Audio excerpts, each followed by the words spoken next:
Yeah. Next thing I was thinking about, as growing up here in DC, we talked about that already, but as we still see some of the things that still impact on DC, unfortunately, the crime that takes place here. So, as I think about you giving your story as a little girl, now a woman growing up in DC, and you see the unfortunate events we have with a lot of juvenile offenses, but the most recent one, which unfortunately took the life of the Uber Eats driver, where you had two young girls, a 13-year-old and a 15-year-old, who pretty much has been charged, with his murder. So, thinking about that, and we've seen the increase of a lot of crimes being committed by teenage girls in the city, and a lot of carjackings, they say in the last couple of months. What advice would you have to give to some of the young women out here growing up southeast, northeast, northwest, all throughout the district? What advice do you have to them? Because, like we know, things change, but most of the things remain the same. So to say that is that the same struggle that you dealt with in D.C. back when you were a teen is some of the similar things going on in these communities in our city. So what advice would you offer for these young women? That's a good question. I think girls are unique. Boys and girls are obviously unique, but you have like at the age where they are, the 14, 15, that teenage, preteen age group, you are really in a place where you think you know everything. And I was there. I remember. Yeah. I think your brain is just wired that way at that time. So understand that you don't know everything. Just that's the biggest, most important thing.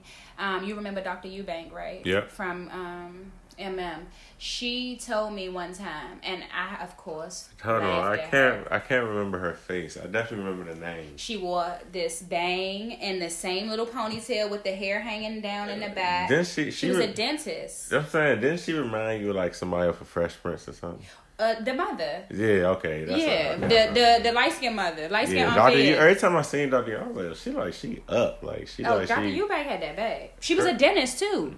Her name made her sound rich. When I used to be I used to always walk past her class. I never took her. Oh yeah, I took her.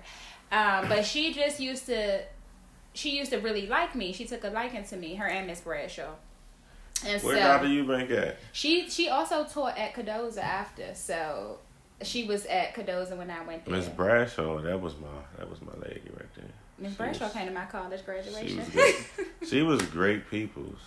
Like, great energy. She really was great. Yeah, she was. She was in the right profession. She really had a connection with them kids. Well, me too, included. But no, Dr. Eubank told me one day, and I will never forget it as long as I live. I forget exactly what we was talking about, but she laughed and she said, "Oh, Bree, that's just your 16-year-old self talking." And matter of fact, I might have been like a different age, but I was like, what do you mean, my 16-year-old self? I'm going to be the same self at 16 and 26, 36, 40, just going so hard. I mean, we were having like a fun we weren't arguing or anything, but she was just trying to give me from a grown, older woman's perspective, like, oh, baby, you just saying that now. But as you grow and you develop and you learn, you're going to see the world so much differently. So at those ages, like, just try not to be convicted. Yeah, like, you are just, all you have to do is just keep moving at that age. Like, life is but a dream at that age. Yeah. So everything that you are, like, your wildest imagination, you could have it. You can materialize it. You can make it. You just have to kind of be a sponge at those ages. And then one of the most valuable things at that age and all the time through your life is to be yourself. Mm-hmm. Be yourself. Like, everybody else is already taken. You can't keep up with the Joneses. That's not important. You get your own style. You get your own look. You get your own, you know what I'm saying, your own mannerisms. I promise you, it's never crowded in your own lane. And that's the biggest way to just avoid trouble, to just avoid unnecessary drama, all of the things. Like, do what you enjoy. Because I'm sure none of us enjoy being, like, you know, shot or being around, you know, like that. And, like, the environments, don't get me wrong, I've gone in hoods. I sit outside occasionally. I like to do things, but everything ain't for everybody. Yeah. And you just have to be smart and make good decisions that reflect what you want, not what reflects, oh, I'm trying to get this, or a hot boy, or like I said, decenter men. Make yourself a priority.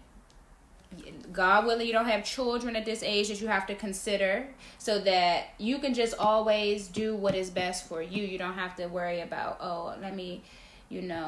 worry about Traquan down the street. Let me worry about all the rest of my homegirls who doing this. Or if you had a baby, or your family, what have you. Just worry about yourself, and the rest will figure itself out. I promise you, the universe will open up and respond to minding your own business and staying in your own lane. I promise you, it's foolproof. Yeah, that's great advice, for real. Nah, for sure.